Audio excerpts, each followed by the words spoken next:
Hello everyone, welcome back to my channel. Yeah, so I know I haven't done weekly updates in a couple of weeks. Things have just been busy. I've been moving forward with the shadow work practitioner side of things, and it's been pretty fulfilling, but then also pretty much right as I got certified was a lot of family stuff came up, so I had to take care of that, of course. But I really wanted to come on today and do a super full moon Sagittarius reading because I've been feeling it as honestly as early as last week. So I don't know if you've been feeling it on the level, like on that same level. If you've been if you've been watching for a while, or you know me in real life, you know that I feel a lot in my body. I feel a lot of the energies in my body. And I will say as a backstory that I'm still understanding what it means for that energy to exist in my body and how to express it on a lot of levels. So, yeah. So I'm back today and just wanted to do a reading for you, share some things about the energies that I'm sensing. I'm not showing my little work area today because it was just going to be too much to do the reading and then set up for so I'll do it next time probably, but here I am today. So let's see. We're talking about the full moon. This is a full. Okay, so also backstory. I did attempt to do a reading, and I recorded it voice-wise with the layout that I had, and all last week in my own personal readings that I do in the mornings, I kept getting the Temperance card, and it didn't dawn on me until I actually did that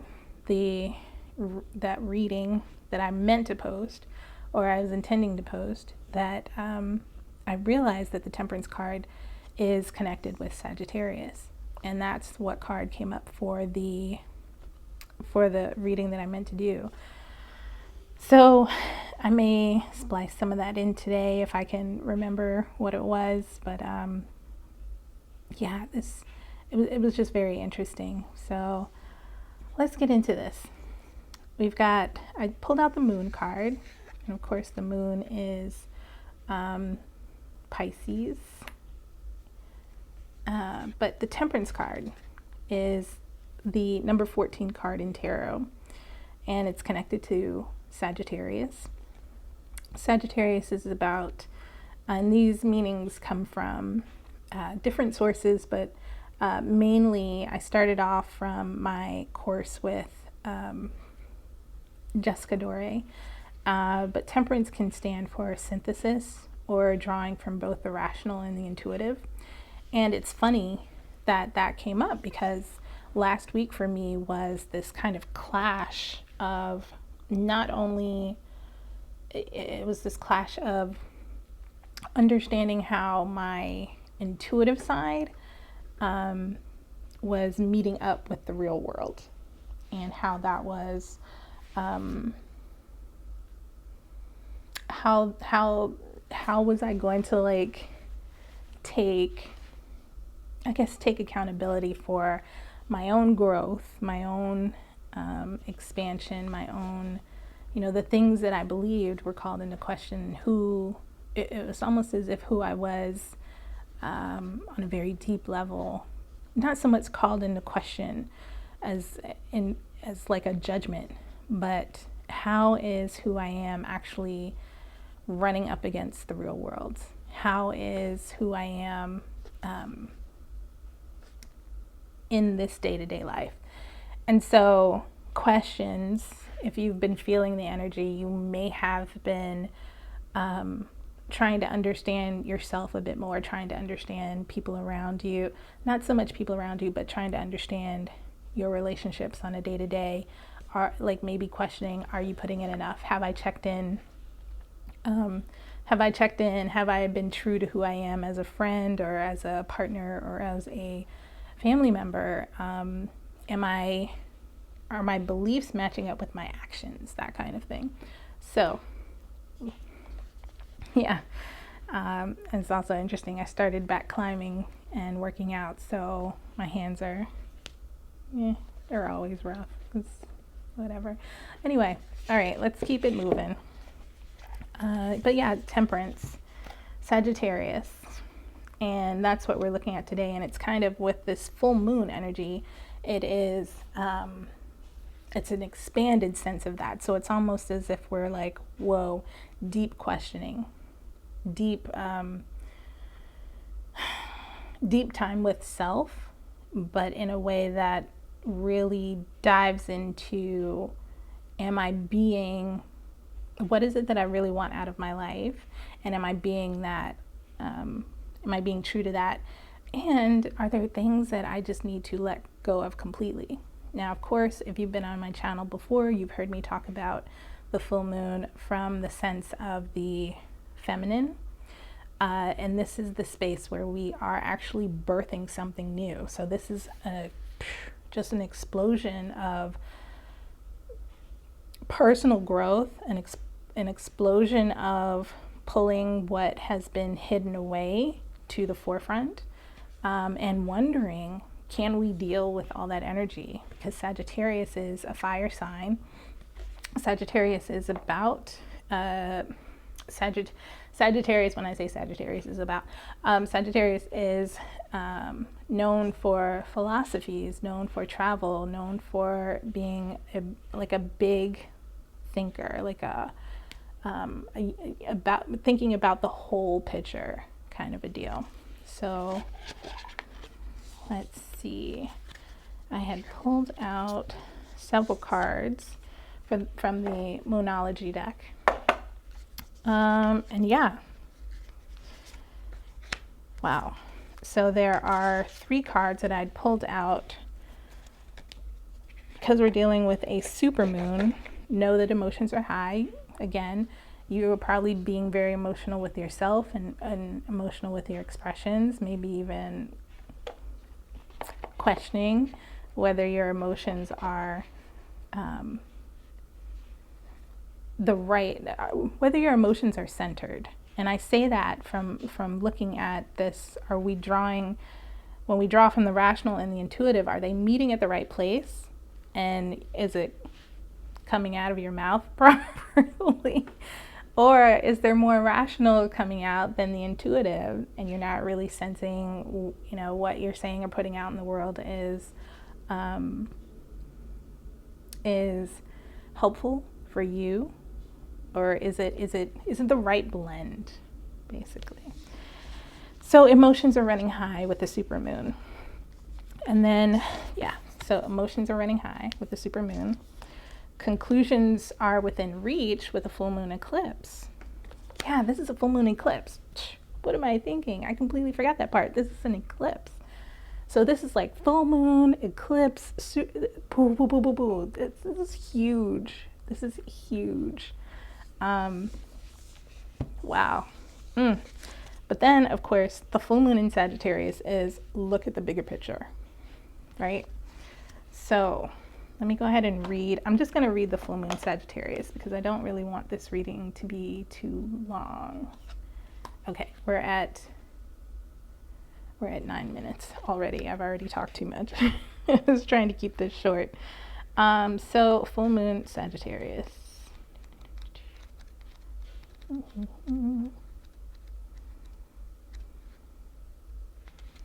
Okay, look at the bigger picture. Are you thinking too much about the details of your dilemma? Fretting over minutiae can be counterproductive, or perhaps you're being all talk and no action. This card is a reminder that while it's good to think things through, sometimes you need to step back and look at the bigger picture. What do you see then? What do you then see about your current situation? What's the most positive thought you can have about it? Now is the time to count your blessings, even if you don't yet have exactly what you want. This card is also a reminder that we often have to take a few risks and go with uncertainty on this journey called life. Try to keep an open mind about what's for the best. The universe could surprise you. So to attune to this moon energy, you might want to take time out for a mini break or an adventure. That's always good. Additional meanings for this card. The situation may have come around because you've been distracted.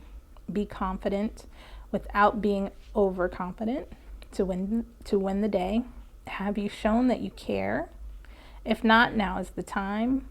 Find a balance between speaking your mind and saying too much, right? Yeah.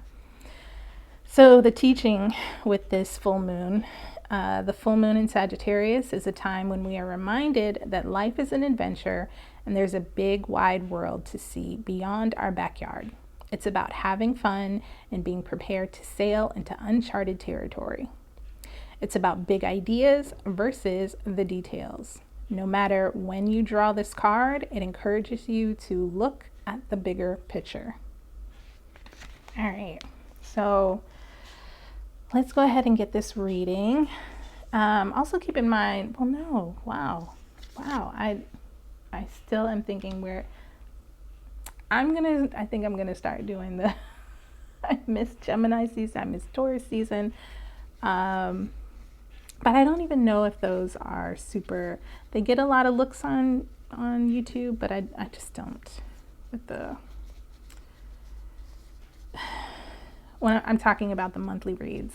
So the each season read gets a lot of views on YouTube, but I'm not quite sure how helpful they are. I really do like the moon readings and the weekly readings though, so I think I might scale back and start doing those, and also that would help me concentrate a little bit more on moving to a new location and involving a little bit more meditative and mindfulness into the readings. Yeah, so that's my little thing. We are now in Gemini season. Gemini, just to keep in mind, Gemini is represented by the Lovers in Tarot, the Lovers card. And the Lovers is about choice, possibilities, love taking the rational choice away from us, which is interesting because now we're dealing with the full moon in Sagittarius, and that's about the rational and the intuitive. So we could be looking at, are we fully, or we might be looking a lot at relationships, right? I think that's the key here. The Lover's card is also about marriage without ritual or a sacred marriage. It's about being naked and unashamed, being fully yourself, and having the right support. And it's also about heart health. So if you're thinking you're having heart issue or health issues, definitely look into your, having your heart checked. And this is not medical advice, just a caveat.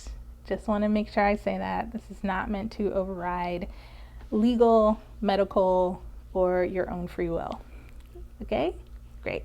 All right. So let's go ahead and pull some tarot cards. I'm going to use my Dream Enchantress deck by Lo Scarabeo. And of course I've got my lovely tarot card holder. All right, I call on my divine, enlightened masters and teachers to come into this reading for the full moon in Sagittarius, May 2021, for the collective. Thank you, Spirit. Can you give us a message for this full moon in Sagittarius? What are we birthing? What are we seeing in the full moon light? What are we seeing in the super moon, what are we seeing in this eclipse? What message do you have for us, Spirit? Thank you. Spirit, can you give us some, oh, you want to come out, I'll let you there. Thank you, Spirit. Okay. You have any cards? Ooh, oh my gosh. Do not, oh my gosh. Do you want me to do that one? I'll put those to the side. I don't know why I'm getting that sense. Really? Really? There's so many cards. So many cards. Thank you, Spirit. For some reason, I wanted to mention that in the journey, so tarot, if we look at the major arcana, the journey through the tarot starts with the Fool.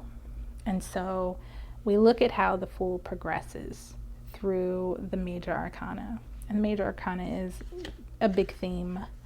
That's like an overriding theme in tarot. So the card before we get to Temperance is the Death card.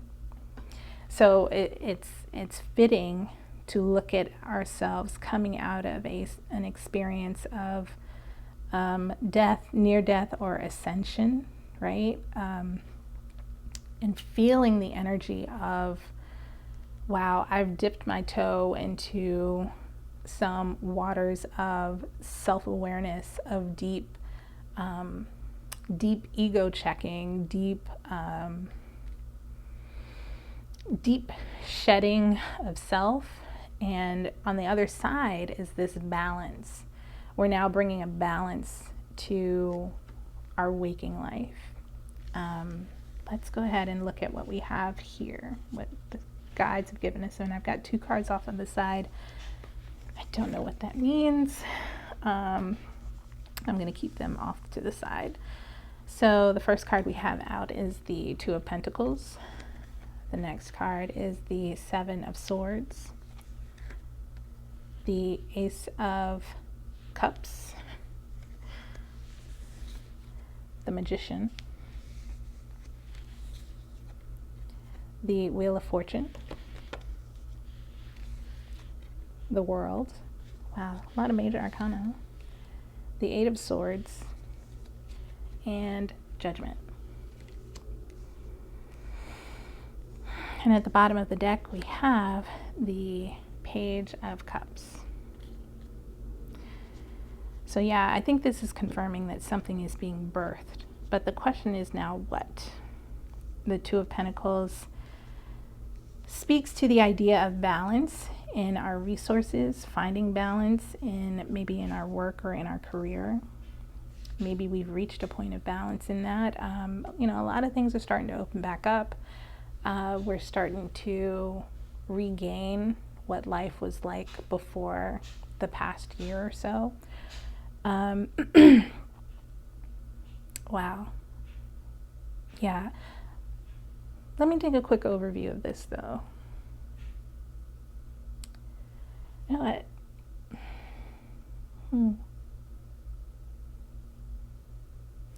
All right. So we have the 7 of Swords. Typically, the 7 of Swords is about danger, about deceit. And it could be that we're looking at the path forward and we're a little bit scared because we can't really see it. We can't really understand it. But then we think about the swords themselves are about truths, right? Clarity, messages. And so it looks as if we're coming across messages about maybe even our waking life that we've completely, truths and clarities that we have completely just like, I'm going to put that in the back of my head. I'm not going to do or say anything about them. And that's when we start creating shadow, when we are not addressing, truths. When we see things clearly and we say, I see that thing clearly and I'm going to completely forget about it. I'm going to completely put it in the back of my mind. And that's when we start creating shadow, right? We start repressing things that we know to be true. Because if we see something with clarity, or a truth comes in, or we get a message and we ignore it, we are ignoring an expression of our bodies and of our intuition and our spirit, really. And so we start to create shadow. And shadow shadow will make itself known at the most unexpected times, right? It'll bring itself forward and be like, woohoo, deal with me now.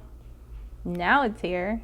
And it's like, oh, I knew that about myself, but I did not see it in the light that I now see it in now. Like, yeah. So even though we found some balance in like resources, right? We're coming forward into some truths, and it's up to us or not, whether or not we want to handle them in the way that we do, but we're being given an opportunity to heal it in this Ace of Cups. There is a divine gift here of being able to dip those swords of clarity into the wells of intuition and really get some good feedback, really get some good answers from ourselves. Yeah, I'm sorry, I'm like looking at the cards. So, this is where we are missing out on truths. We're missing out on, we're repressing certain ideas or things like that. But now we have the opportunity to really, with the cups, this is the Ace of Cups. This is a gift from the heavens of renewal. We get to dip into our intuition. We get to dip into our emotions and really identify what's going on. And then this Magician pops up. And the Magician is the manifester. Has all the tools at hand to bring whatever it is that comes forward that you're ready to heal. And actually, it's almost like instant manifestation. Instant. As soon as you start taking care of this stuff, it starts like boom, boom, boom, boom, boom. I'm seeing you fix yourself, and I'm letting you know and confirming it in the real world. I'm letting you know and confirming that you have all the resources at hand in order to make this thing heal, make this healing happen, right? Make this change happen. Bring this clarity forth, right? And that can also bring about a change in fortune. The Wheel of Fortune is how we control. In this particular deck, it's illustrated as how do we control the rudder of our own ship? Because we could easily, and it's funny too, because lately I've been thinking about there's this level of maturity that's being asked of me lately, and I feel like it's being asked of the world as well, is advancing to a level of, it's a new maturity. It's a new level of maturity, and maybe it's just me. Maybe it's just me.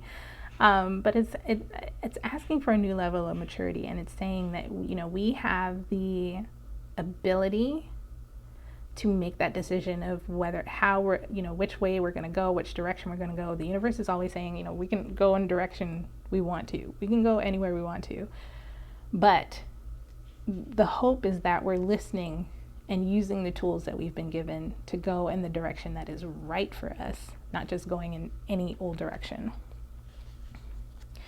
And then we have the World. And a lot of this is talking about beginnings and endings, right? And it may be that there are some things that come to a close in order for new things to come forward. And people are saying this all the time, but if we think about it, it happens all the time. The moon is constantly, in our view, moving from dark, new, full, crescent, and then back to dark. There's a cycle for everything. There's a cycle and there's a season, right? There's a season for everything.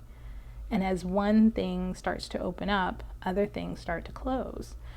And we could even be seeing that with how our boundaries are during this time. Are we moving forward in how we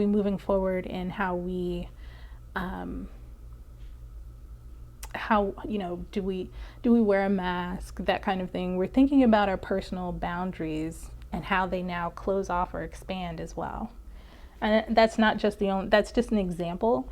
But yeah, this is beginnings and endings, and both are advantageous.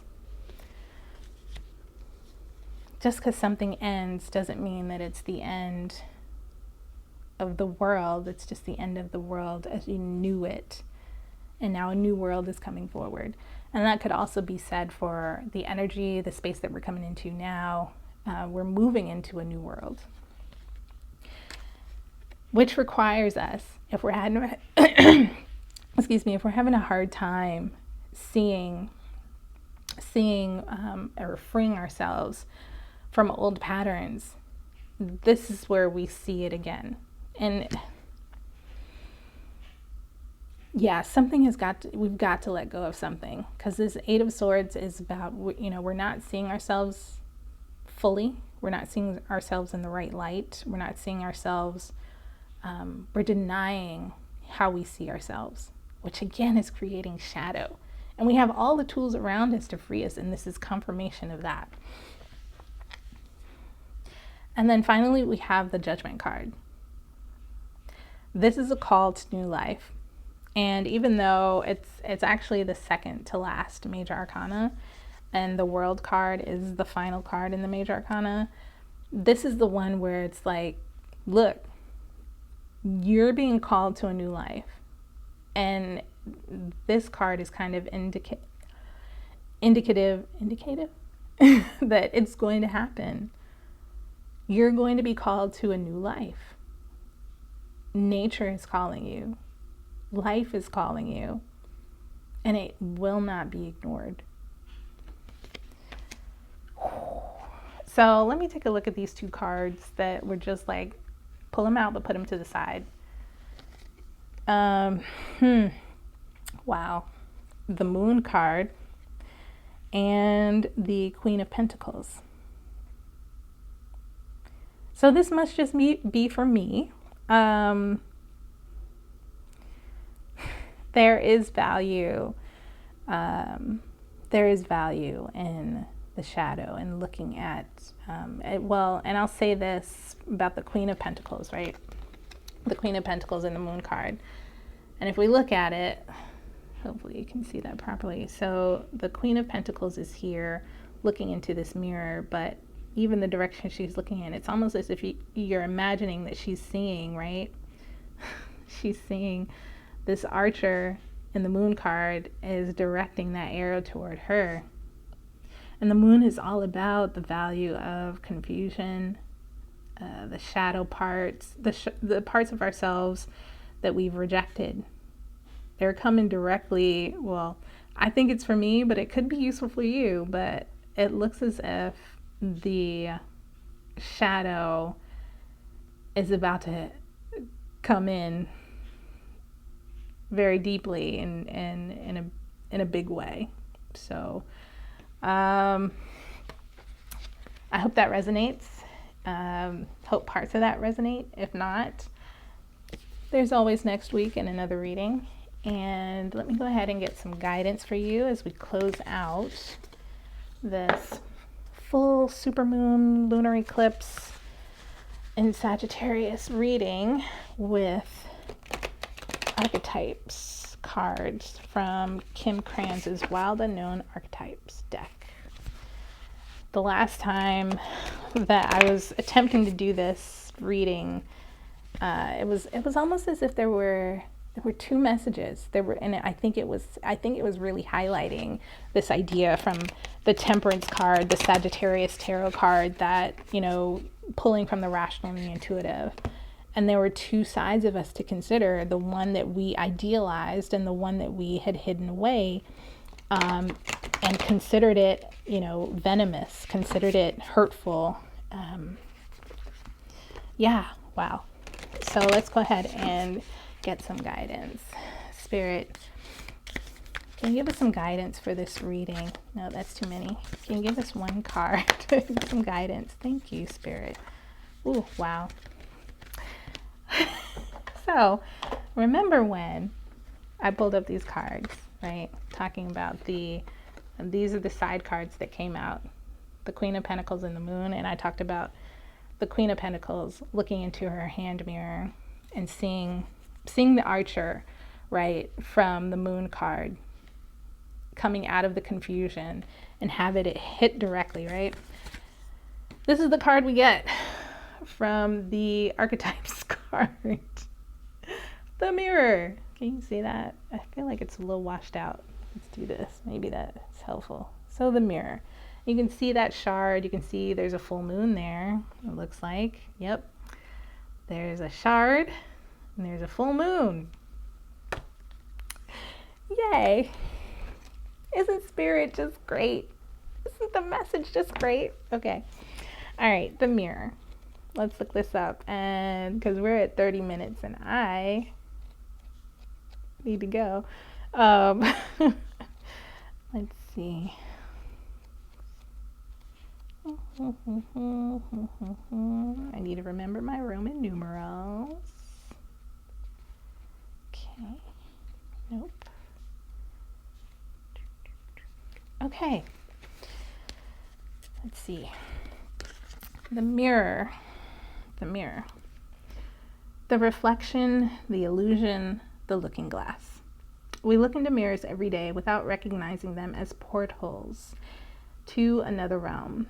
They can shatter, flatter, distort, reflect, and project an image back to us that we deem to be true. The energy of the mirror is all about self-perception, and that's what I've been feeling big time, is self-perception. That's the key word here. This is about self-perception, but it's on a huge level. And it's also about how we are in the world. Wow. When the archetype of the mirror appears, we are in the mythic land of Narcissus, who saw himself reflected in a pool and fell in love with his own image, so compelled by his reflection, he could not turn away, a fixation that eventually led to his death. Recognize the power and danger of the mirror. It is a construct, one that may drive a shard between you and your true self. The mirror contains trickster energy. Put the phone down, stop with the comparisons, and let the mirror stand empty for a while. Rest with the one inside. When this energy is in light, you are witnessing the deeper self and pure awareness. When it's in dark, you're experiencing narcissism, comparison, and harsh edges. I've been feeling that energy too lately. Both of those. It's been such a roller coaster. Last week was really, really bad. Well, I don't want to say bad. Last week was really, really deep. Like I was inside. I was so inside myself. Like looking. To go deeper. I don't know if this is an artwork because it doesn't say if it's an artwork or a book, but Yayoi, and I apologize if I'm mispronouncing, but Yayoi Kusama's Infinity Mirror Rooms. And if I find a link to it, I will put it in the description for your study. Let's see, what else does it say about the mirror? You know what, and you should do mirror work, just saying, if you feel really good, if you're really in the light of this energy, just do some mirror work, which is basically speaking to yourself gently and kindly in the mirror. It will feel awkward at first, but it is a sure way to become friends with yourself. For further reflections, read the poem I Am Not I by Juan Jimenez and Yoko Ono's mirror piece in Grapefruit, which I'll also link to if I can find those things. So yes, thank you for being here for this reading. Again, apologies for not having done the weeklies for the last couple of weeks, but again, life got me. Life got busy, and I want to start doing up weeklies again, but I also want to expand into doing some meditations on Insight Timer. I'm just trying to figure out what that's going to look like or sound like. So have a wonderful day, and I will see you next week. Thanks. Bye.